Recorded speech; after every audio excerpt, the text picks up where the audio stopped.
ہے آج کے بہترین اعمال میں سے یہ ہے کہ محمد و آل محمد پر درود بھیجا جائے اور بلند آواز سے بھیجا جائے، لہٰذا بلند آواز میں صلوات پڑھیے محمد آل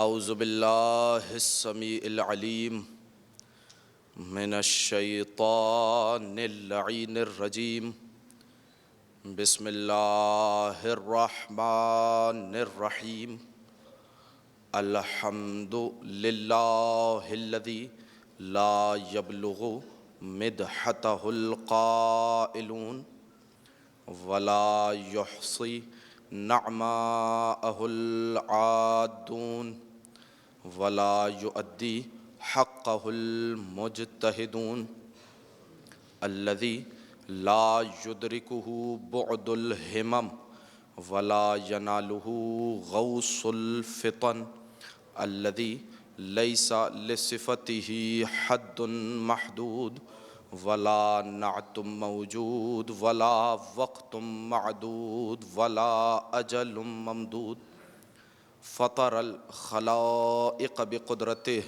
ونشر الریاح برحمتہ ووتد بالصخور میدان ارضہ، ثم الصلاة والسلام علی رسول الثقلین محبوب رب المشرقین والمغربین وسیلتنا فی الدارین جد الحسن والحسین ابی القاسم محمد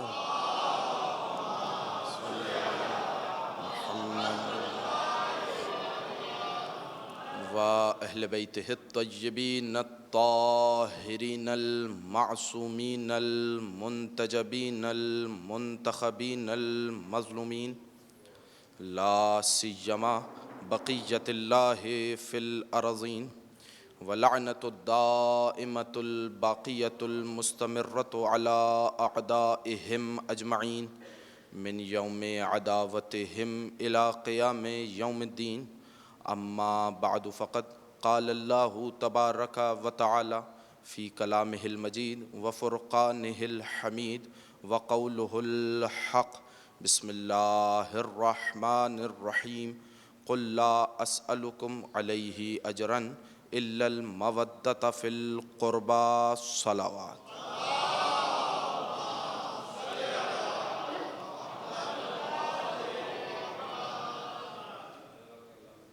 عزیزان گرامی منزلت اور معتبر سامعین ایمان و بصیرت، عزاداران شہزادی کونین سلام اللہ علیہا، اللہم صلی علی محمد۔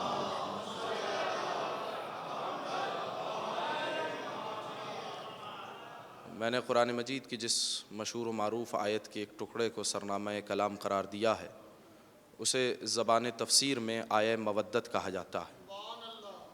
اب اگر آپ کے اذہان بیدار ہوں تو یہیں سے انشاءاللہ اسی آیت کے ذیل میں کوشش کروں گا کہ ان ایام میں جتنی توفیق بی بی نے عطا کی ہے، بقدر معرفت بقدر ظرف آپ حضرات کی خدمت میں چند مطالب ہدیہ کر کے آگے بڑھ جائیں۔ یہ آیت بڑی مشہور و معروف آیت ہے، اور اس آیت کا ترجمہ ہر شیعہ گھرانے میں ہر بچے کو بھی معلوم ہوتا ہے۔ قل لا اسألکم علیہ اجرا الا المودۃ فی القربى۔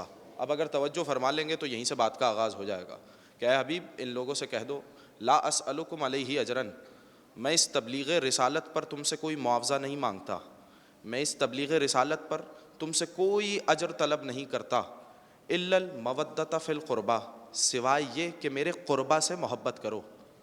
اب توجہ فرمانی آپ نے، ضمیر کہاں لوٹ رہی ہے؟ تمام مفسرین نے لکھا، اور میں بڑی ذمہ داری کے ساتھ عرض کر رہا ہوں کہ یہ جو علیہ کی ضمیر ہے اس آیت میں دوبارہ ترجمہ کروں گا، لا اسألکم علیہ اجرا الا المودۃ فی القربى، یہ علیہ کی جو ضمیر ہے یہ پلٹ رہی ہے تبلیغ رسالت کی جانب۔ بڑی خصوصی توجہ، یعنی جو معاوضہ مانگا جا رہا ہے وہ کسی ہلکی شے کا نہیں مانگا جا رہا، تبلیغ رسالت کا معاوضہ مانگا جا رہا ہے۔ بڑی خصوصی توجہ، تبلیغ رسالت معاوضہ مانگا جا رہا ہے تبلیغ رسالت کا، ضمیر لوٹ رہی ہے تبلیغ رسالت کی جانب۔ میں اگر بات کو واضح نہیں کر سکا تو ایک مثال کے ذریعے سے آپ کی خدمت میں اس بات کو پیش کرنے کی صحیح کروں گا، کوشش کروں گا۔ مثال کے طور پر اگر مجھے یہ رومال فروخت کرنا ہو تو میں کتنی قیمت میں فروخت کروں گا؟ وہی جو اس کی مارکیٹ ویلیو ہوگی، بڑی خصوصی توجہ، وہی جو اس کی مارکیٹ ویلیو ہوگی، اس سے کم میں راضی نہیں ہوں گا. ایسے ہی ہے. تو انسان، کوئی بھی انسان کسی بھی شے کی قیمت کیسے طے کرتا ہے، کیسے معین کرتا ہے؟ جو اس کی مارکیٹ ویلیو ہوتی ہے. اب اگر توجہات میری جانب مبذول رہیں تو یہیں سے بات، جملہ آگے بڑھا دوں گا اور بات یہاں سے آگے بڑھ جائے گی. کوئی غبی، نادان اور احمق انسان ہوگا جو کسی سبب کے بغیر کم معاوضے پر راضی ہو جائے. بڑی خصوصی توجہ. عام انسانوں کا تو یہی حال ہے، آپ بازاروں میں چلی جائیں یہی ہوتا ہے کہ بغیر سبب کے کوئی انسان کم معاوضے پر راضی نہیں ہوتا، سوائے وہ کہ کوئی احمق ہو، غبی ہو، نادان ہو. اور اب رسول کس شے کا معاوضہ مانگ رہے ہیں؟ تبلیغ رسالت کا معاوضہ مانگ رہے ہیں. بڑی خصوصی توجہ. اور تبلیغ رسالت کا معاوضہ کیا ہے؟ محبت اہل بیت. اگر ابھی بھی بات نہیں پہنچی تو اس تبلیغ رسالت میں ہے کیا؟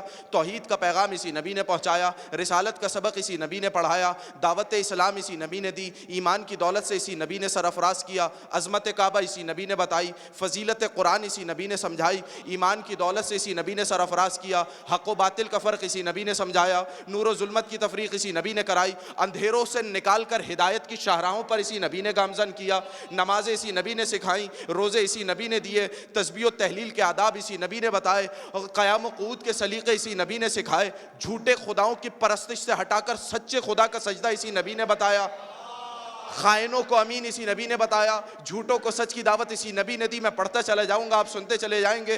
جہاد اور فساد میں تمیز اسی نبی نے کرائی، خمس و زکوٰۃ کی شکل میں غریبوں کا معاون اسی نبی نے کرایا، رکوع، سجدہ، قیام، قعود، تسبیح، تحلیل، تقدیس، ذکر، فکر، عبادت، طہارت، امامت، عفت، آیت قرآن، پاکیزگی، ہر شے اسی نبی نے پہنچائی. اور جب میرا نبی تمام پوری رسالت کی تبلیغ کر چکا، پوری رسالت کو پہنچا چکا، تو اللہ نے کیا کہا؟ حبیب اس رسالت کا معاوضہ مانگو. اور معاوضہ کیا مانگا؟ محبت اہل بیت. تو اب مجھے نتیجہ نکالنے کا تو حق حاصل ہے نا کہ ساری تبلیغ رسالت ایک طرف ہے، محبت اہل بیت ایک طرف ہے.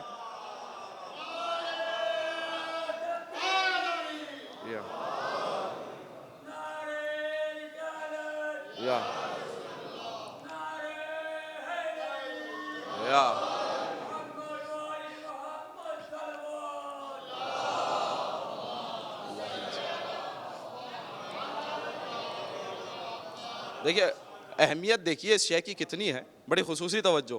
تو محبت اہل بیت کو قرار دیا معاوضہ.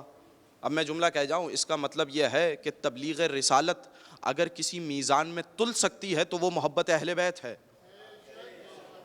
بڑا قیمتی جملہ کہا تھا میں نے. اگر توجہات مبذول رہیں اور اگر آپ کہیں تو ابھی شب جمعہ ہے، آپ بیٹھیں یا کسی بھی عالم سے سوال کیجئے، فقہی سوال ہے، اور آپ ایک مثال نہیں ہے، فقہ میں اس کی متعدد مثالیں ہیں. چلیے ایک مسئلہ یہ بھی حل ہو جائے گا کہ آپ نے کسی سے کپڑے سلوائے، درزی کے پاس گئے، میاں کپڑے سی دے. جب اس نے کپڑے سی دیے، آپ نے اسے اس کی اجرت نہیں دی.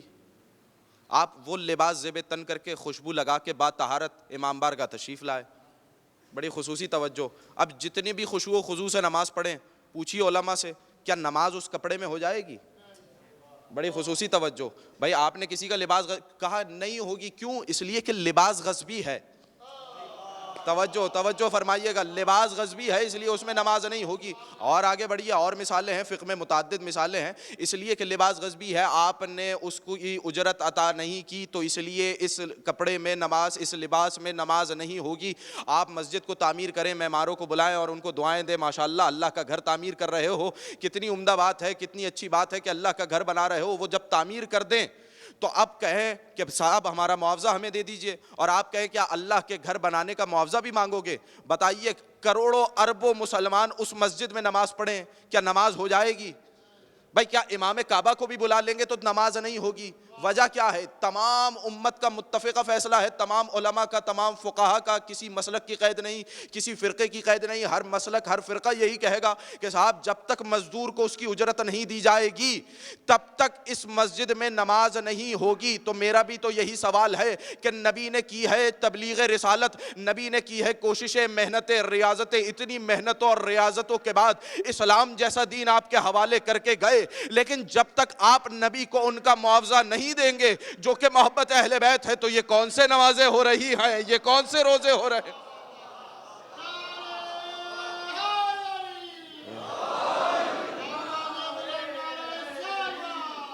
اللہ صلی اللہ.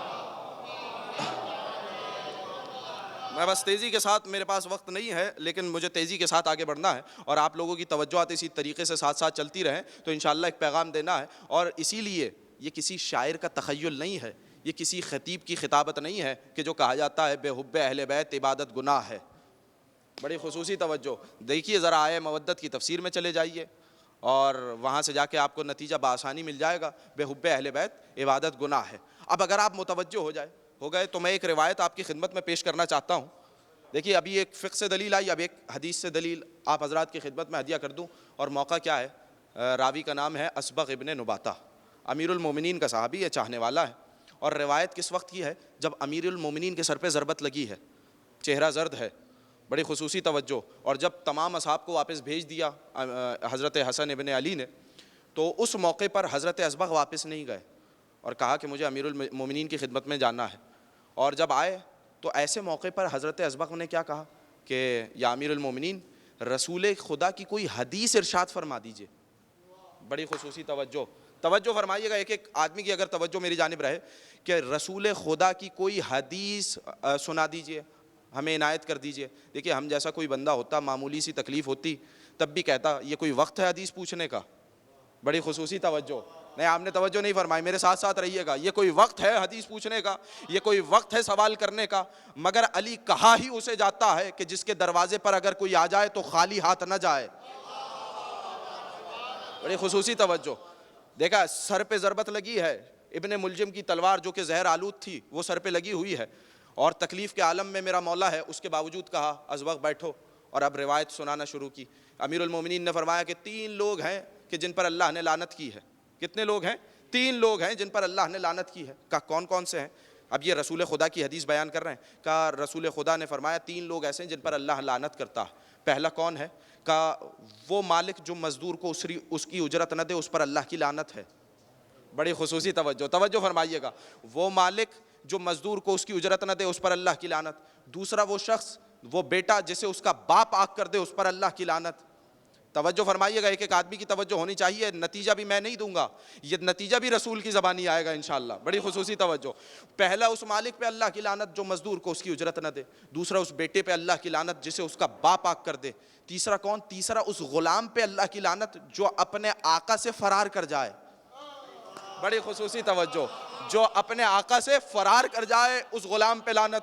تو کہتے ہیں امیر المومنین نے کہا جب رسول نے مجھے یہ حدیث سنائی اور کہا یا علی جاؤ اور جا کر میری جانب سے یہ پیغام میرے اصحاب کو پہنچا دو، تو علی آئے اور علی نے آ کے رسول خدا کی جانب سے اس حدیث کو بیان فرمایا.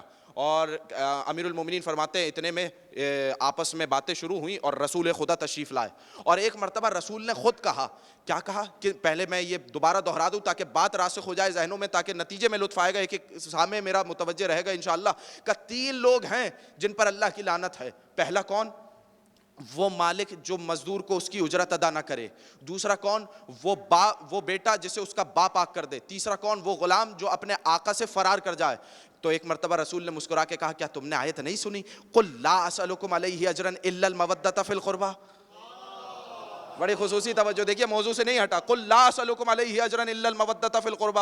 تو اس کا مطلب وہ مالک جو مزدور کو اس کی اجرت نہ دے اس پر اللہ کی لعنت ہے. اور اب تشریح کون کر رہا ہے؟ اللہ کا رسول تشریح کر رہا ہے. پھر ایک مرتبہ کہا کہ اس بیٹے پر اللہ کی لعنت ہے جسے اس کا باپ آگ کر دے. کہا میری روایت نہیں سنی؟ میں نہیں تو تم سے کہا تھا انا و علی ابوا هذه الامہ، میں اور علی اس امت کے باپ ہیں. اور ایک مرتبہ کیا کہا؟ وہ غلام جو آقا سے فرار کر جائے. کہ تمہیں یاد نہیں غدیر کے میدان میں علی کا ہاتھ بلند کر کے کہا تھا من کنت مولا ہو فہذا علی مولا. تو اب خاموشی کس بات کی ہے؟ اس کا مطلب یہ ہے کہ کھل کے کہنا چاہیے نا کہ جو اجر رسالت ادا نہ کرے اس پر اللہ کی لعنت ہے. جسے علی اور رسول آگ کر دے اس پر اللہ کی لعنت ہے. اور جو کوئی بھی علی کی ولایت سے فرار کر جائے اس پر اللہ کی لعنت ہے.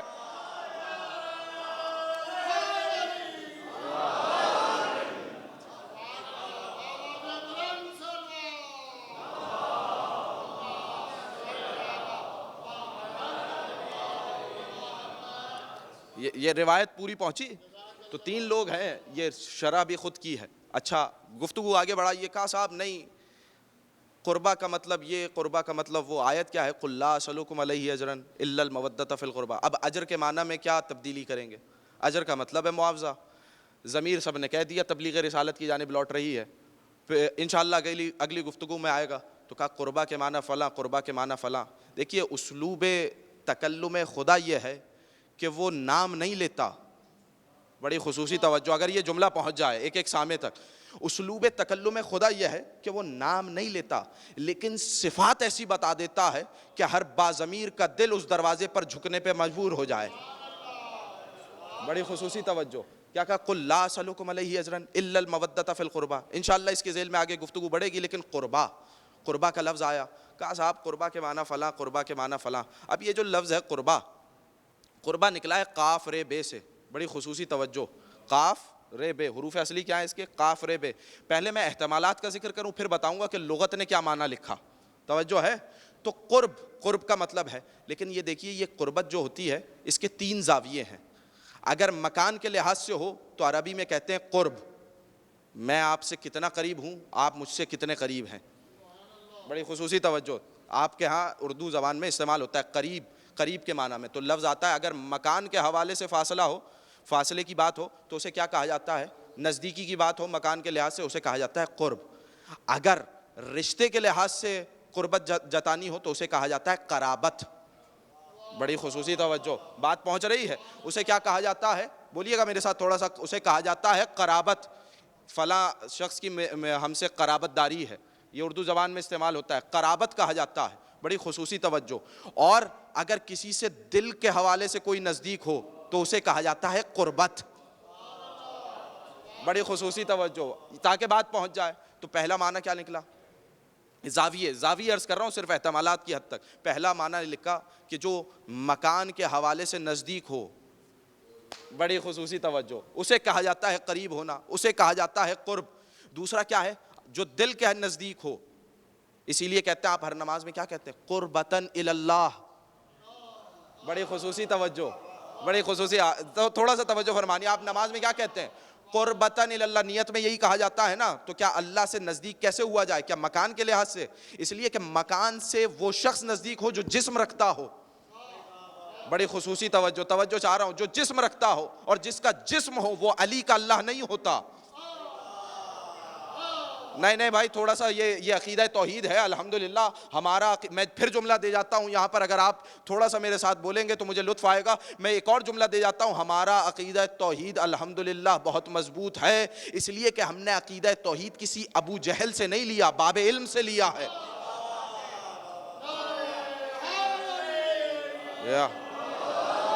ہم نے عقیدہ توحید باب علم سے لیا ہے، ہم نے نہج البلاغہ سے لیا ہے، ہم نے قرآن سے عقیدہ توحید لیا ہے. اس لیے کہ اگر خدا کا جسم ہو تو وہ محدود ہو جائے گا. بڑی خصوصی توجہ. وہ محتاج ہوگا. عجیب جملہ ہے، وہ ہو جائے گا محتاج. اور جس کا علی بے نیاز ہو اس کا خدا کتنا بے نیاز ہوگا. بڑی خصوصی توجہ. تو قربت کا مطلب کیا ہے؟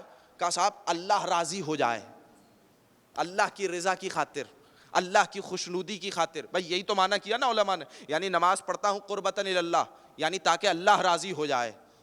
بھئی یہیں پہ جملہ آ جائے گا. یعنی ہر مسلمان نماز پڑھتے وقت ہر مسلمان کی نیت کیا ہوتی ہے؟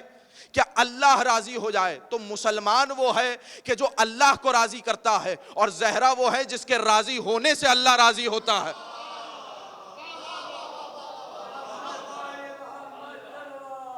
اللہ.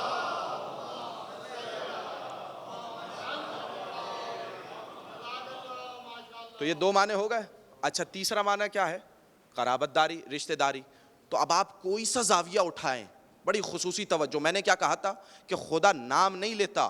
بس میرے پاس اب وقت ختم ہوتا جا رہا ہے، لیکن میں اپنی بات کو مکمل کر دوں، یہیں سے سمیٹوں گا، اس لیے ساتھ ساتھ چلیے گا میرے. تو خدا نام نہیں لیتا لیکن صفات ایسی بتاتا ہے کہ ہر شخص جھکنے پر مجبور ہو جائے. توجہ فرمائی. جو مکان کے حوالے سے نزدیک ہو وہ ہوتا ہے قریب. بڑی خصوصی توجہ. تو پہلو میں بیٹھنے والے بہت ہوتے ہیں لیکن آغوش میں چند ہی لوگ سوار ہوتے ہیں. بڑی خصوصی توجہ. نہیں میں جملے کو بدل دیتا ہوں. میں نے تو ایک ہی گھرانہ دیکھا کہ جن کا بابا کو کی جانب نگاہ کرو تو وہ دوش رسول پہ سوار ہے, اگر حسنین کی جانب دیکھو تو وہ پشت رسالت پہ سوار ہے, اور اگر جناب زہرا کو دیکھو تو رسول آگے بڑھ کے استقبال کرتے ہوئے نظر آتے ہیں. تو ہم نے تو ایک ہی گھرانہ دیکھا. دوسرے معنی پہ آئیے, میں بس بہت تیزی کے ساتھ گزر رہا ہوں. دوسرا معنی کیا ہے؟ جو رشتے کے حوالے سے قریب ہو. اور تیسرا معنی کیا ہے؟ جو اس کی رضا کے لیے, جس کی رضا خوشنودی کے معنی میں ہے. یعنی اب میں ترجمہ کرتا ہوں, قل لا اسألکم علیہ اجرا الا المودۃ فی القربی, اے حبیب ان سے کہہ دو کہ میں اس تبلیغ رسالت پر کوئی معاوضہ نہیں مانگتا سوائے ان لوگوں کے کی محبت کے کہ جن سے میرا رسول راضی ہے, جن سے میرا رسول خوش ہے. بڑی خصوصی توجہ, جن سے میرا رسول خوش ہے. اگر یہی مطلب ہے جن سے میرا رسول خوش ہے تو جاؤ جا کر دیکھو کوئی نہ ملے گا سوائے جناب سیدہ کے گھرانے کے, کہ اگر اس گھرانے کی خاتون بھی آ جائیں تو رسول مسند چھوڑ کر استقبال کے لیے آ جاتے ہیں. جس کی رضا کو اپنی رضا بتاتے ہیں, جس کی خوشنودی کو اپنی خوشنودی بتاتے ہیں. آپ بتائیے اگر کوئی اور ہے. بڑی خصوصی توجہ. اچھا یہ بھی عجیب بات ہے, اب کیا کروں, ایک اور جملہ ذہن میں آ رہا ہے, یہ بھی حوالے کر جاؤں. جا کر دیکھیے گا پوری تاریخ ہدایت میں, پوری تاریخ اسلام اٹھا کر پڑھ لیجئے, رسول نے کبھی کسی کو اپنی مسند حوالے نہیں کی ہے. میں نے جملہ کہہ دیا, اللہ جانے آپ کہاں بیٹھے ہیں. توجہ فرما لیجئے گا اس جملے پر. یہ بہت ایک بندے کی توجہ چاہ رہا ہوں اس جملے پر. رسول نے اپنی زندگی میں کسی کو اپنی مسند حوالے نہیں کی سوائے 2 افراد کے. بڑی خصوصی توجہ, تھوڑا سا توجہ فرمائیے گا. رسول نے اپنی زندگی میں اپنی مسند کسی کے حوالے نہیں کی سوائے 2 افراد کے. پہلی بی بی کا نام ہے خاتون جنت. بڑی خصوصی توجہ. بھائی روایت کے جملے یہ نہیں ہیں کہ رسول کھڑے ہو کر استقبال کرتے تھے. روایت کے جملے یہ ہیں کہ آگے بڑھ کر استقبال کرتے تھے, ہاتھوں کا بوسہ لیتے تھے, اپنی جگہ پر بٹھاتے تھے. بڑی خصوصی توجہ. تو پہلی بی بی کون ہے جنہیں رسول اپنی جگہ پہ بٹھاتے تھے؟ ہاں, حسین کی ماں. بڑی خصوصی توجہ, خاتون جنت. ایسے ہی ساتھ ہے میرے. اور دوسری کون ہے, دوسرا کون ہے جس کو حوالے رسول نے اپنی مسند کی ہے؟ سب کے ذہنوں میں واقعہ موجود ہے کہ جب رسول مدینے کی جانب ہجرت کر رہے تھے, جب 40 قبیلوں کی برہنہ تلواروں کے سائے میں اپنی مسند کس کے حوالے کر کے گئے؟ حسین کے بابا کے حوالے کر کے گئے, آپ کے مولا کے حوالے کر کے گئے. تو میں نے تو 2 ہی لوگ ایسے دیکھے کہ جن کے حوالے رسول نے اپنی مسند کی ہے. ایک کا نام ہے علی, دوسری کا نام ہے زہرا. تو رسول نے اپنی زندگی میں اپنی مسند ان کے حوالے کر کے بتایا کہ میری زندگی میں بھی میرے مسند کے وارث یہ ہیں, میرے بعد بھی میری مسند کے وارث یہ لوگ ہیں.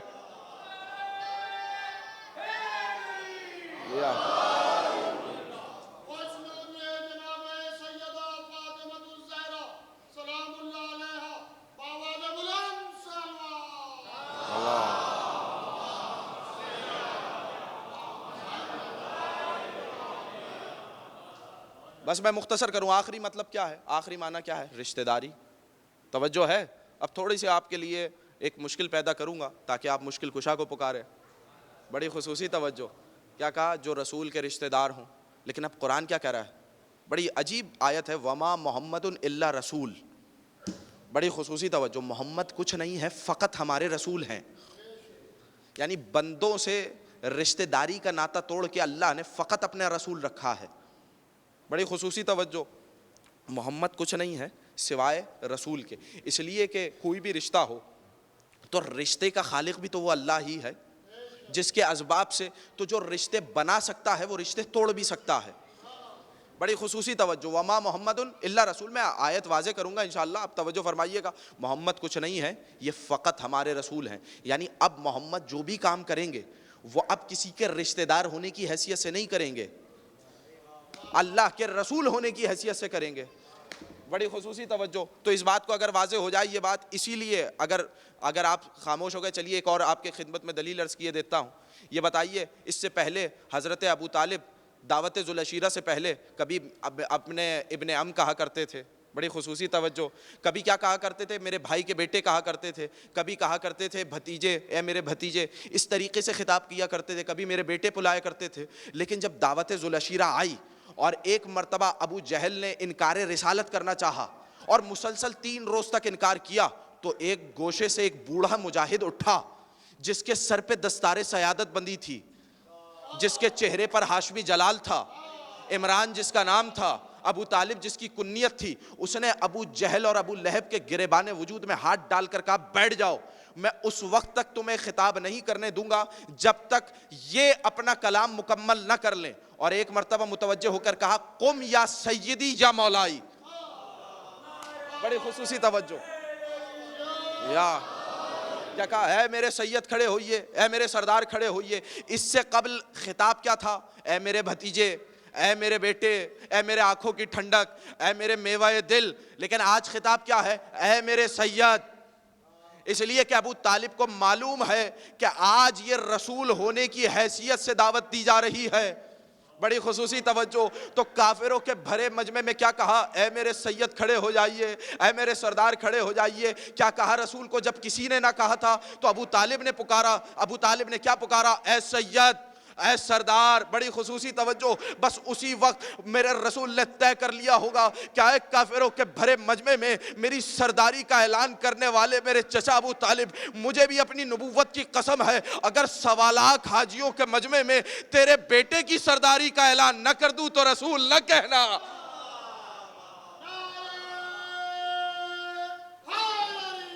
یا اے میرے سید، اے میرے سردار کھڑے ہوئیے. تو رشتہ داری وما محمد الا رسول، کوئی رسول محمد کچھ نہیں ہے سوائے رسول کے. چلیے دوسری آیت پڑھ دیتا ہوں. دوسری آیت سورہ احزاب کی بڑی مشہور و معروف آیت ہے کہ جس میں اللہ نے میرے حبیب کی نبوت کی خاتمیت کا اعلان کیا ہے. بڑی خصوصی توجہ. وما محمد الا رسول. پہلی آیت محمد کچھ نہیں ہے سوائے رسول کے. دوسری آیت کہ محمد تم مردوں میں سے کسی کے باپ نہیں. بڑی خصوصی توجہ. لیکن یہ کیا ہے؟ اللہ کے رسول ہیں اور خاتم النبیین ہیں. تو محمد تم مردوں میں سے کسی کے باپ نہیں. تو رشتے کا انکار ہوا کہ نہیں ہوا؟ حق حاصل ہے کسی کو بھی کہ بیچ میں کھڑے ہو کر کہے کہ سرکار یہاں پر تو فقط باپ ہونے کا انکار ہو رہا ہے، کہ محمد تم مردوں میں سے کسی کے باپ نہیں. کسی اور رشتے کا انکار کہاں ہو رہا ہے؟ تو حق حاصل ہے کہ کہا جائے. چلیے تیسری آیت پڑھ دیتا ہوں. وَلَا تَجْعَلُوا دُعَاءَ الرَّسُولِ بَيْنَكُمْ كَدُعَاءِ بَعْضِكُمْ بَعْضًا. خبردار میرے حبیب کو ایسے خطاب نہ کرنا جیسے آپس میں ایک دوسرے کو مخاطب کرتے ہو. بڑی خصوصی توجہ. اگر یہ آیت پہنچ گئی تو میری بات مکمل ہو جائے گی. میں اسی آیت پہ بات مکمل کر دوں گا انشاءاللہ. کل سے یہیں سے سلسلہ آگے بڑھ جائے گا. وَلَا تَجْعَلُوا دُعَاءَ الرَّسُولِ بَيْنَكُمْ كَدُعَاءِ بَعْضِكُمْ بَعْضًا. خبردار میرے رسول کو ویسے نہ بلاؤ جیسے آپس میں ایک دوسرے کو گفتگو کرتے ہوئے بلاتے ہو. کیا مطلب؟ جائیے تفسیریں کھنگالیے، تفسیروں کو پڑھیے تو آپ کو معلوم ہوگا کہ اللہ کہنا کیا چاہتا ہے. خبردار میرے حبیب کو بابا نہ کہو، خبردار میرے رسول کو بیٹا نہ کہو، میرے رسول کو بھتیجا نہ کہو، میرے رسول کو بھانجا نہ کہو، میرے رسول کو خالو نہ کہو، میرے رسول کو ماموں نہ کہو، میرے رسول کو چچا نہ کہو، میرے رسول کو شوہر نہ کہو. بڑی خصوصی توجہ. کہاں بیٹھے ہیں؟ میرے رسول کو دنیاوی رشتوں سے نہ مخاطب کرو بلکہ کیا بلاؤ؟ بلکہ جب بھی میرے رسول کو خطاب کرو تو یا رسول اللہ کہہ کر مخاطب کرو.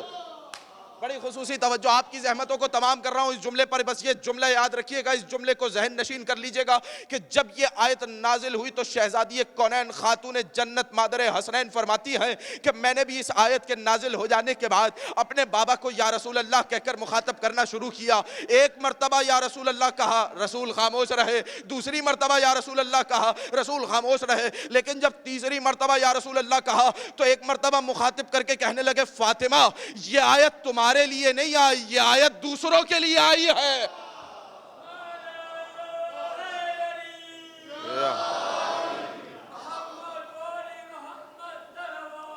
اللہم صلی علی. یہ آیت تمہارے لیے نہیں آئی، مجھے میرے دل کو ٹھنڈک ملتی ہے، مجھے خوشی محسوس ہوتی ہے جب تم مجھے یا ابتاہ کہہ کر مخاطب کرتی ہو، جب تم مجھے یا ابتاہ کہہ کر مخاطب کرتی ہو. تو اگر جناب سیدہ رسول کو یا ابتاہ کہہ کر مخاطب کریں تو رسول خوشی محسوس کرتے ہیں.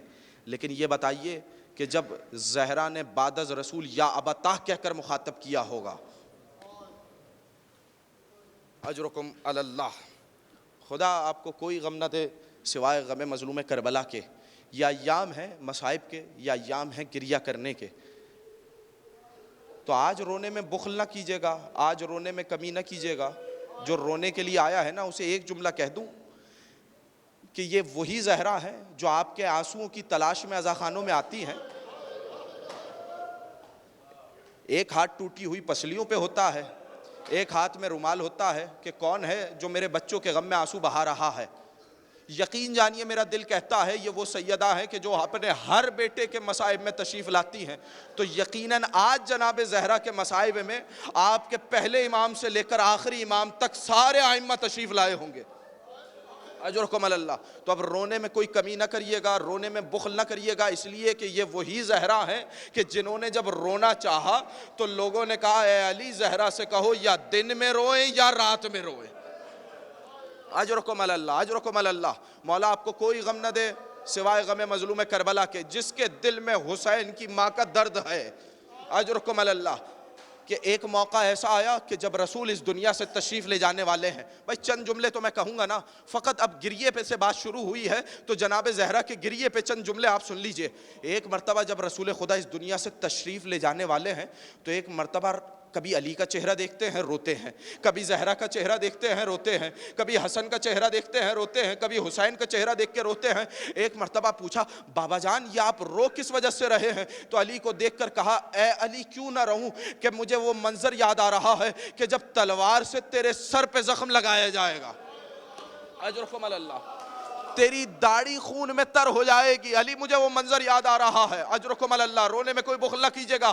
اب جو مصائب سننے کے لیے آیا ہے یہ دوسرا مصرع میں, یہ دوسرا جملہ میں اس کے حوالے کر رہا ہوں. ایک مرتبہ زہرا کو دیکھ کے رونے لگے. کہا بابا جانی کیوں رو رہے ہیں؟ کہا زہرا مجھے وہ منظر یاد آ رہا ہے کہ جب میرے بعد تیرے رخساروں پر تماچا لگایا جائے گا. اجرکم اللہ, اجرکم اللہ, اجرکم اللہ. جب تیرے تماچا لگایا جائے گا. کبھی حسن کو دیکھ کے روتے ہیں. کہا اس لیے کس سبب سے گریہ ہو رہا ہے؟ کہا مجھے وہ منظر یاد آ رہا ہے کہ جب حسن کے پیروں میں خنجر گھونپا جائے گا. اجرکم اللہ. حسین کو دیکھ کر کبھی رو رہے ہیں. کہا یہی میرا نواسا ہے جو 3 دن کا بھوکا پیاسا کند خنجر سے ذبح کیا جائے گا. اجرکم اللہ, اجرکم اللہ. رسول نے یہ پہلے سے وصیت کر دی. ایک مرتبہ جناب زہرا جب رونے لگی نا, بلک بلک کے رونے لگی, ایک مرتبہ رسول نے جناب زہرا کو روتے ہوئے دیکھا ہے. اللہ جانے کان میں کیا جملہ کہا. جناب زہرا مسکرا دی. بعد میں امیر المومنین نے پوچھا تھا کہ رسول خدا نے تم سے کیا جملہ کہا؟ کہ میرے بابا نے مجھ سے کہا تھا فاطمہ مت گھبراؤ, میرے بعد چند دنوں کے بعد تم میرے پاس آ جاؤ گی. اجرکم اللہ. یہ باپ اور بیٹی کی محبت بڑی عجیب شے ہے. اجرکم اللہ. اسی طریقے سے روتے ہوئے آئیے گا, روتے ہوئے گریہ کریے گا. میرا رسول جب اس دنیا سے چلا گیا نا, کبھی حسن کو دیکھتی تھی روتی تھی, کبھی حسین کو دیکھ کے روتی تھی. پتہ ہے کیا کہتی تھی؟ کہتی تھی حسن میرے وہ بابا کہاں ہے جو تمہارے رخساروں پر بوسے دیا کرتے تھے؟ حسین میرے وہ بابا کہاں ہیں کہ تم زمین پر کم چلے ہو ان کے سینے پر زیادہ چلے ہو؟ اجرکم اللہ, اجرکم اللہ. حسن و حسین کبھی اب تم آج کے بعد اس دروازے سے میرے بابا کو آتے ہوئے نہ دیکھو گے. اجرکم اللہ, اجرکم اللہ. خدا کوئی غم نہ دے سوائے غم مظلوم کربلا کے. اسی طریقے سے روتے ہوئے آئیے گا. بس چلیے یہ آخری روایت آپ کے حوالے کر دوں اور تاکہ بات مکمل ہو جائے. اس کے بعد بیٹی کی باپ سے محبت تھی نا, اسی لیے جب بلال نے اذان دینا چھوڑی تو ایک مرتبہ کہا بلال کو بلایا جائے. اجرکم اللہ. جملے سنیے گا اور مصائب سنیے گا اور گریہ کریے گا. ایک مرتبہ بلال کو کہا بلال کو بلاؤ. کہا بلال تم نے میرے بابا کے بعد سے اذان نہیں دی ہے. کہا شہزادی میں نے آپ کے بابا کے بعد سے اذان کہنا چھوڑ دی ہے. اجرکم اللہ, اجرکم اللہ. مجھے اتنا بتائیے کہ جو رسول کا غلام ہو اسے رسول کے جانے کا اتنا دکھ ہو تو رسول جس کے بوسے لیا کرتے تھے, اجرکم اللہ, اجرکم اللہ, اس کے دل میں کتنا دکھ ہوگا. اجرکم اللہ. بس 2 جملے سنیے گا. کہا بلال تم نے اذان دینا چھوڑ دی ہے؟ کہا میں نے آپ کے بابا کے جانے کے بعد اذان دینا چھوڑ دی ہے. کہا میں زہرا تم سے کہتی ہوں, گزارش کرتی ہوں ایک مرتبہ اسی انداز میں اذان کہو جس طریقے سے میرے بابا کے دور میں اذان کہا کرتے تھے. اب آپ کی مرضی جیسے چاہے گریہ کیجئے گا. ایک مرتبہ ویسے ہی اذان کہہ دو جیسے میرے بابا کے دور میں کہا کرتے تھے. ایک مرتبہ حضرت بلال تشریف لے گئے اذان کہنے کے لیے, اس لیے کہ سیدہ نے حکم دیا ہے. ایک مرتبہ آواز آئی اللہ اکبر. جناب زہرا کی آنکھوں میں اپنے بابا کا دور گھومنے لگا. ایک مرتبہ آواز آئی اشہد ان لا الہ الا اللہ. زہرا گھر میں گئی, اپنے بابا کا امامہ اٹھا کر منظر دیکھنے لگی، ایک مرتبہ آواز آئی اشہد ان محمد رسول اللہ. اب زہرا سے برداشت نہ ہوا، بے ہوش ہو کر گر گئی. ارے ایک لوگ بھاگے، بلال اذان کو وہی روک دو، کہیں زہرا اس دنیا سے نہ گزر جائے.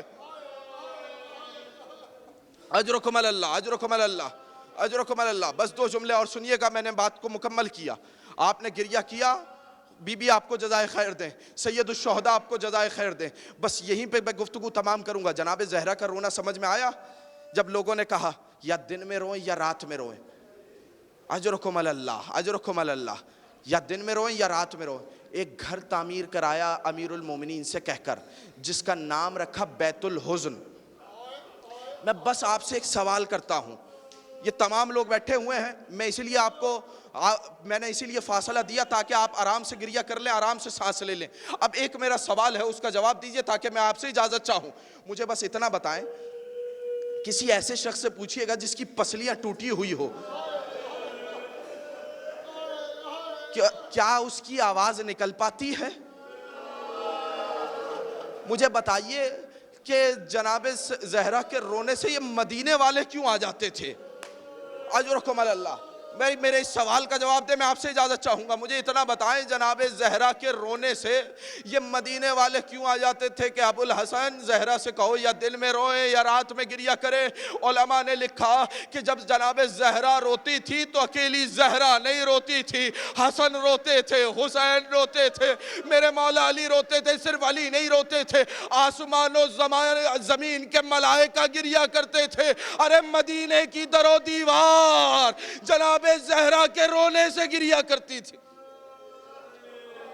اجرکم اللہ. اسی لیے تو مرثیہ کہنا پڑا، صبت علی مصائب لو انہا صبت علی الایام سرنا لیالیا. بس ایک جملہ اور بس میں نے گفتگو کو تمام کیا. اسی لیے انشاءاللہ تفصیلاً مصائب کل ذکر کروں گا. بس یہ آخری روایت سن لیجئے. کیا ہے روایت؟ کہ جب جناب زہرا وصیت کر رہی تھی تو آپ کے مولا علی دھاڑے مار مار کے رو رہے تھے. میں نے جملہ پڑھ دیا، اللہ جانے آپ نے کیا سنا. علی دھاڑے مار مار کے رو رہے تھے، علی بلک بلک کے رو رہے تھے جب جناب زہرا وصیتیں کر رہی تھی. وصیتیں انشاءاللہ سناؤں گا، لیکن یہ جملہ سن لیجئے گا. علی تڑپ تڑپ کے رو رہے تھے. آپ کو پتا ہے جناب زہرا نے کیا کیا؟ اپنے زخمی ہاتھوں سے علی کے آنسوؤں کو صاف کیا اور اپنے سینے پر ملنے لگی. ایک مرتبہ علی نے تڑپ کے پوچھا، زہرا یہ کیا کیا؟ کہا یا علی میں نے اپنے بابا سے سنا ہے مظلوم کی آنکھ سے بہتے ہوئے آنسو جلتے ہوئے سینے کے لیے علاج ہوا کرتے ہیں. یا علی میرا سینہ بہت زخمی ہے، یا علی زہرا بہت تکلیف.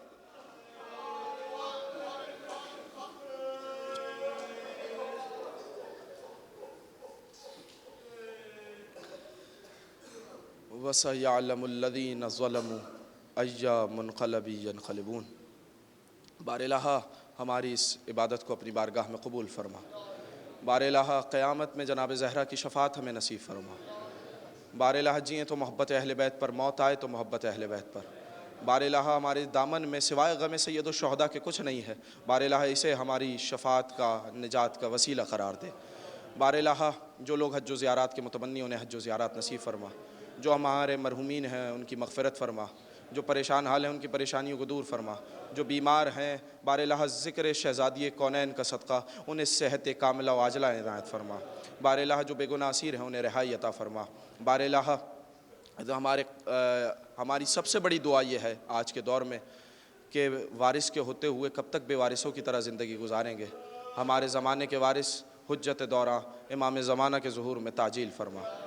آپ حضرات سے گزارش ہے کہ 1 مرتبہ سورہ فاتحہ اور 3 مرتبہ سورہ اخلاص کی تلاوت فرما کر مرحوم امیر علی ابن حسن علی جاپان والا، مرحوم نذیر علی ابن حسن علی بندے علی، مرحوم دلشاد بنت حاجی محمد کرم علی، مرحومہ فائزہ بنت نذیر علی، مرحوم حسن علی بندے علی، مرحوم زینب بنت رتن سی ڈوسا، مرحوم مشتاق علی داؤد ناصر، مرحوم امیر علی پٹیل بندے علی خان ان کے تمام مرحومین، کرم علی خاندان کے تمام مرحومین، مرحومہ تنویر فاطمہ بنت علی حسین ڈوسا زوجہ سجاد مرچنٹ، مرحومہ مریم بنت شفیق حسین عدن والا، مرحوم قاسم علی امیر علی، مرحومہ مہر النساء بنت پیار علی، مرحوم اشفاق حسین مرچنٹ، مرحوم علی حسین ڈوسا اور ان کے خاندان کے مرحومین، مرحوم خیر النساء بنت احمد ہاشم، جاپان والا فیملی کے تمام مرحومین، حسن علی ابن نظر علی، کلثوم بھائی بنت میٹھا بھائی، امیر علی ابن حسن علی، نرگس بانو بنت حسن علی، معصومہ بانو بنت حسن علی، روشن بانو بنت حسن علی، نسیم بانو بنت غلام علی، مہرین فاطمہ بنت ڈاکٹر ذوالفقار، اور اس کے علاوہ مرحومہ نجمہ رضا لاکھانی بنت محمد علی راشد، مرحوم علی رضا لاکھانی ابن تراب علی لاکھانی،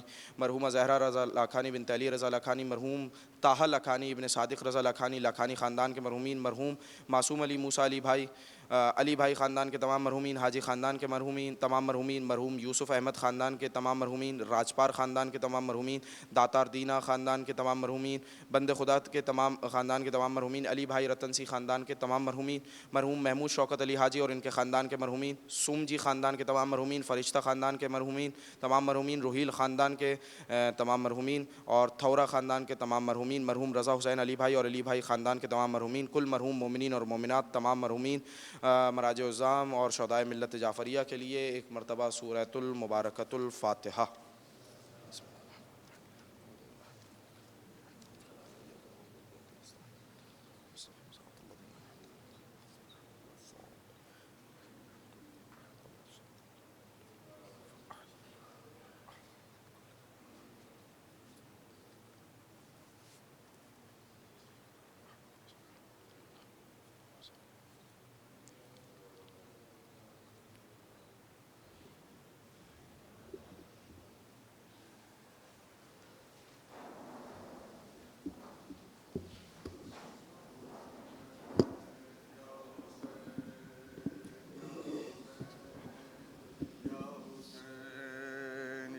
حسین یا حسین یا حسین یا حسین یا حسین یا حسین